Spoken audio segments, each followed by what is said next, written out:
The year was 2007, I was about 14 at the time, and I went to my local game station with the intention of buying something. Game station was pretty awesome since they had this 7-day return policy where you could get a refund for whatever reason. And yes, this game is shit was a valid reason. They've since gone defunct for reasons that may or may not have been connected. But being a teenager at the time with no money, this was just fantastic. This allowed me to take chances with the games I played. I basically used it to get free game rentals. I could play whatever weird crap had been released that week, which is probably where my love of obscure Japanese games came from. Sometimes I would play some absolute bottom tier trash like Bomberman X-Zero. We'll get to that one in another video, I promise. But it also allowed me to discover gems that I wouldn't have played otherwise, such as Armored Core 4, and what we're reviewing in this video, Bullet Witch.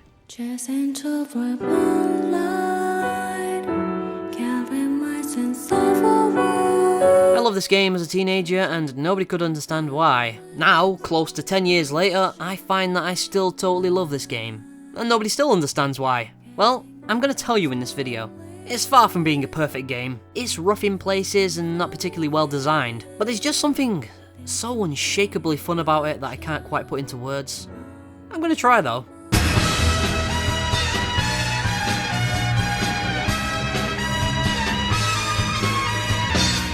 Bullet Witch is a third-person shooter where you play as the witch Alicia, who uses this totally awesome broom gun to mow down the armies of the undead. And when I say armies of the undead, that's not a figure of speech. They literally are a well-mobilized army with uniforms, attack helicopters, tanks, you name it. They rose from the depths of hell to kill everyone, I guess, and it is now the distant future of 2013. Ah, I remember it well. Alicia is a loner in the early parts of the game, only having this weird demon voice as an ally. It seems this city is also doomed to destruction. Kind of reminiscent of Vampire Hunter D actually, but she later meets the leader of La Resistance, Maxwell Cougar. I'm Maxwell Cougar. Who took over from the previous leader, presumably named something equally as ridiculous. Anyway, the two form an alliance as she attempts to hunt down the Tri-Serpent, a powerful demon rampaging through the city and turning people into these weird zombie things. Alicia has 4 guns in total, named gun rods. The regular machine gun, a shotgun, a long-range cannon, and a Gatling gun. They're all fit for different purposes, as you might have guessed. In addition to firepower, Alicia can also use a variety of magic attacks, using this circular menu you can pull up. You'll need to make effective use of both guns and magic in this game, especially during the higher difficulties. Willpower is easily my favourite of the magic. You can use it to throw cars and debris at enemies, which is ridiculously fun. It kills enemies instantly too, making it far more effective than your puny firearms. Honestly, I'm going to recommend this game on this part alone. It kind of reminds me of Half-Life 2 in that it's only really there to show off the game's physics engine. But there's a difference. In this game it's actually fun to use. Did Snickety just say Bullet Witch is better than Half-Life? Disliked. Oh, seriously, you can really get strategic with it by using the environment to lure traps. You can take out entire groups of enemies at once if you play it smart. As for the other magic, there's the Ancient Wall, which will give you some temporary cover, the Rose Spear, which will impale enemies on spikes, the Element Shot, which buffs your gun's attack, Raven's Panic, where you can order a bunch of ravens to create a temporary distraction, and Sacrifice, which will resurrect downed allies. There's also the Great Magic, which has very specific uses. These are not to be trifled with, especially the Meteor, which will bring about damage on an apocalyptic scale. Why not? World's already fucked. You certainly made a mess out of this place. This magic wheel seems a little clunky at first, but you get used to it fairly quickly. There are only 3 layers you need to remember, with 3 skills on each, so it's not hard to wrap your head around it. The 3rd layer only contains the seldom used Great Magic too. The reason I feel a need to defend this thing is because many reviews at the time pointed out how clunky it was. Could it have been done better?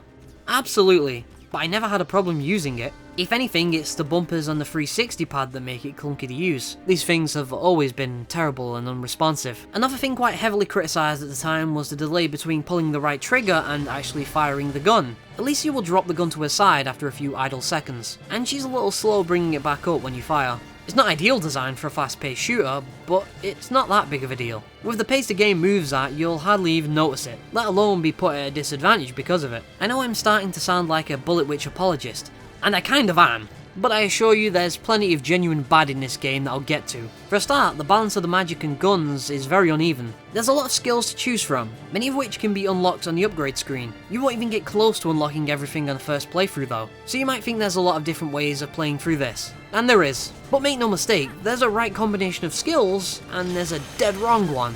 and I'm gonna tell you what it is. Oh, so you thought this was a review? This is now Snickety's strategy guide for Bullet Witch. Strap yourself in, because this is gonna be long and rambly. First of all, don't even bother buying the shotgun. It is entirely useless. The Gatling gun is really awesome to use. You get to pump about 100 bullets a second into enemies. It's so good.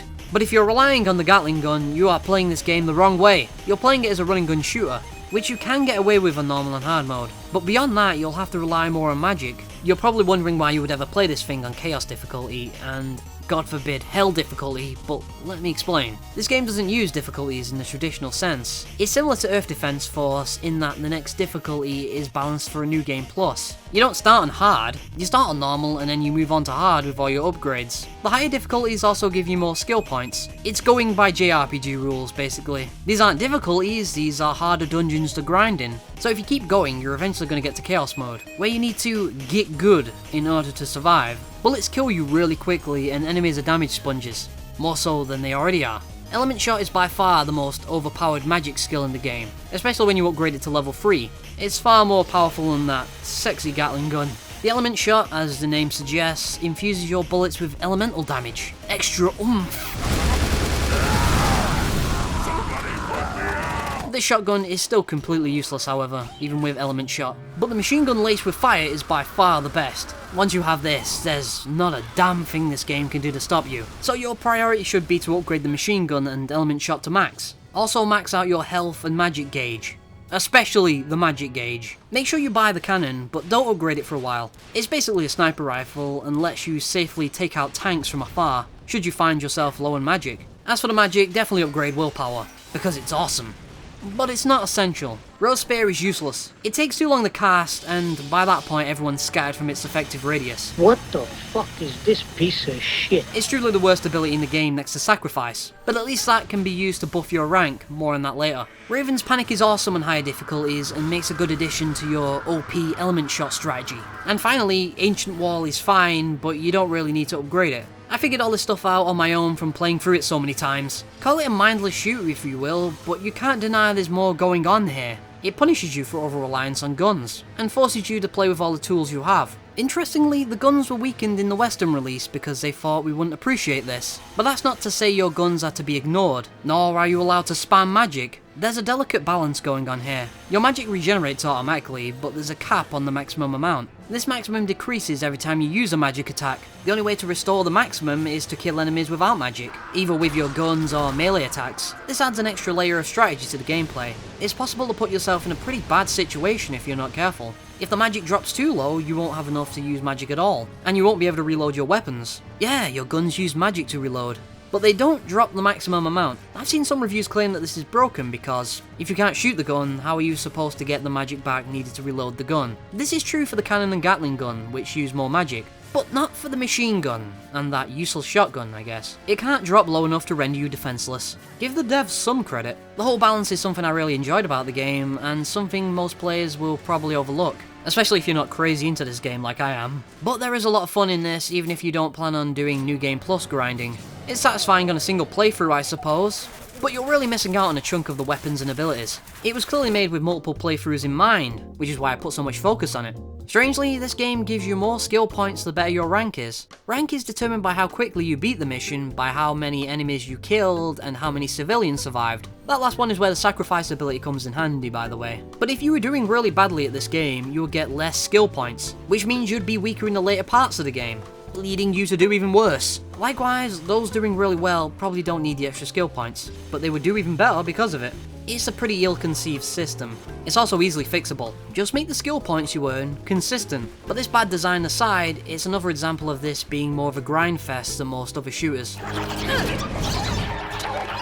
But it was probably made this way to make up for the lack of overall content. There's only 6 stages in the game, and annoyingly the final stage is just a different version of the second stage. Speaking of stage design, this aspect falls firmly into the bad camp. These types of games usually have a quick and snappy pace to them. You run from action scene to action scene, pretty much. But Bullet Witch is severely hampered by these weird design choices. The stages are very large and open, but not in a good way. There's a lot of empty space where not much is going on, and it can be really confusing where you're meant to go at times. The first stage has these needless backstreets with extra enemies. You don't need to pass by it at all. In fact, I got lost in this part a couple times. You might think there's something secret hidden here, but there isn't. This game has no collectibles or secrets of any sort, something you really wouldn't know during the first stage. And don't even get me started on this part during the second stage. This part has a big open space with several different locations you have to visit in order to disable a magic barrier. To the left is a back alley. In the centre is a street you can only access by running along this path. And to the right is absolutely nothing.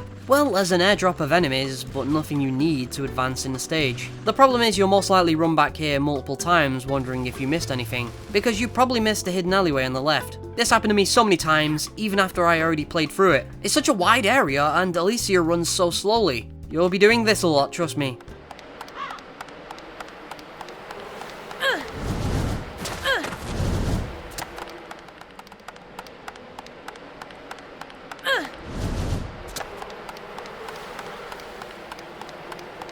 Oh, and you get to do this again during the final stage, yippee. The level design in general is just so unintuitive. I think I know why they designed it this way. As I mentioned earlier, your stage rank is influenced by how many enemies you killed. If you kill these extra hidden enemies, you get a higher rank. That's why they did it. They made their game confusing just for that. Why, Caviar? Why? The game is at its best when you have a narrow area to run through, but the game gets a little too ambitious for its own good. One stage is these huge fields that are really easy to get lost on. I must have spent hours here just walking back and forth, looking for the correct path. With this being said, there is one part where this works perfectly. It's during the second half of this very stage, when you're running through a forest of monsters and you don't know where to go. There's the roar of a giant just beyond the fog, and you're being stalked by zombies and penis monsters. It's terrifying, but also memorable and perfectly designed. That's the thing that always bugged me about this game. It's very clearly ambitious in its scale, but for whatever reason, maybe it was time or money, it doesn't quite live up to what it could have been. There are brief glints of a great game in here that could have been. The boss fights in particular are just awesome. The final one against the Tri-Serpent is long and arduous, but in a good way. But the real standout is a boss fight that is so good, it's easily one of my favourites in a video game. The Dragobat, a boss you have to fight while making sure your plane isn't destroyed. You have to charge up your thunder attack by shooting down these eyeball things. It's panicky, but it's just epic.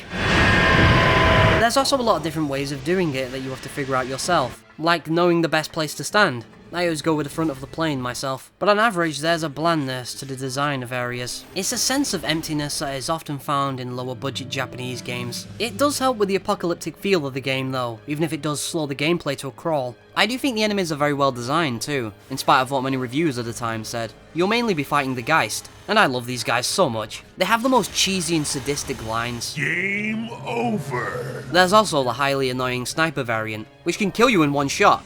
This is where your Ancient Wall spell is most useful, if you wish to save yourself a lot of frustration, that is. These things reminded me of another game with the exact same thing. Ghost in the Shell Standalone Complex for PS2. I didn't find out until later that they were by the same developer. What the hell, Caviar? What's your obsession with annoying instant death snipers? Oh, and remember that wide open, confusing field I mentioned earlier. It's populated by snipers! I don't sleep, don't feel a thing, and my senses are all but gone. Can't even cry from the pain, can't shed a tear now.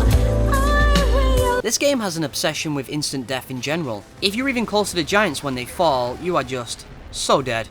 Oh, but these aren't even the worst death traps in the game. You're very weak against throwing debris, the one and only attack of the telekinetic walnut head demons. Again, they had a physics engine that they really wanted to show off. The brains will mess you up. If they manage to throw something at you, your chances are not good. As annoying as they are, I do love these enemies. There's a genuine sense of fear when you see them lifting up a bus and you're just standing there, filling it with bullets and just hoping to kill it in time. This is where the somewhat sluggish evasion maneuver comes in handy. Look at that dodge. Practically brings a tear to my eye. There's also the tanks, which can also insta-kill you, but these can be insta-killed themselves with the lightning ability. You'll need to use this ability often, and it's probably the worst thing about the gameplay. You have to activate it, which takes a long time, and then you have to line up the target on what you want to hit with it. It sounds simple enough, and it very well should be, but it's not. If you're hit by anything while aiming this thing, it'll be cancelled, and you'll have to cast it again. You'll need to use it quickly so it can be really easy to screw up. For example, if you pull the trigger when it's not on anything, she'll cancel it. But even worse than this is when she casts it anyway, on nothing, draining all of your magic and leaving you defenseless. This is most noticeable during the boss fights, where you will miss and get mad at several points, but at least the lightning magic has a use that presents itself often enough. I can't say the same for the tornado. The game tells you to use it on the military base to take out helicopters, but it does its job too well, and you'll constantly be in danger of getting insta-killed from falling debris. That pesky physics engine again. Fun at the best of times, frustratingly cruel at the worst. So many goddamn instant deaths in this game, they might as well not even bother with the energy bar. This is a very strangely designed game. Endearing in some places, very annoying in others. It's constantly walking that line between bad and awesome. But something that falls firmly into the bad department is the story. This opening cutscene here really freaked me out back in the day. It has this melancholy tone with people getting gunned down in the streets, and this depressing tone permeates the entire narrative, for better or worse. I can't believe we've gotten this far into the review without talking about the game's main heroine, Alicia. Claus. Alicia Claus.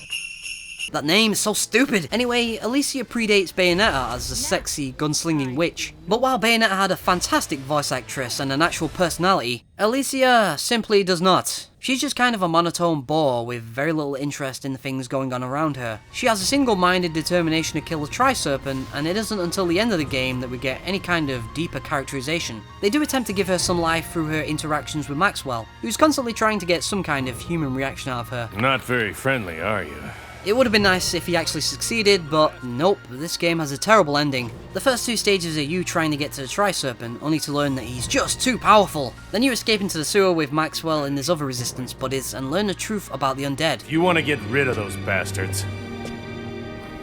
Then read this. Apparently a guy wanted to bring his daughter back to life, so he opened a singularity to hell, as you do. Sometimes that is better. So her new mission is to close the singularity, and in order to do so, she must kill the man who originally opened it. This is a scene that could have been really hard-hitting if Alicia's voice acting wasn't so flat and lifeless. This man who allowed the demons into this world, who turned the earth into the living hell that it's become.